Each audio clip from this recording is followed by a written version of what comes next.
hello to everyone who loves to grow vegetables on their plot. In this video, we will talk about the important features of the growing tomatoes, which are one of the most popular crops in the garden, and tell you how to use wonder fertilizers to achieve maximum results.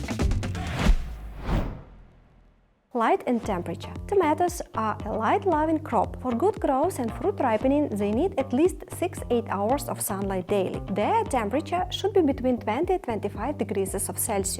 Soil. Tomatoes like loose and well-drained soil. It should be rich in organic matter. Watering. It is important not to overwater the plants. Watering should be moderate but regular, avoiding getting water on the leaves. It is ideal when the water goes directly under the root. Fertilization. The use of fertilizers play a key role in the process of growing tomatoes. The best solution for providing your tomatoes with all the necessary elements is wonder fertilizers: wonder leaf blossom, wonder leaf vegan fruit, and wonder leaf monocalcium 14. Pinching and bush formation. Removing excess shoots or pinching helps to direct all the plant's strength to fruit formation. This is especially important for large fruited tomato varieties. It is also recommended to tie up the bushes to avoid heavy branches breaking off under the weight of the fruit. Thus, getting a bountiful tomato harvest is easy when you know the basic rules of care. Don't forget to subscribe to our channel, where we regularly share important and interesting information in the field of agriculture.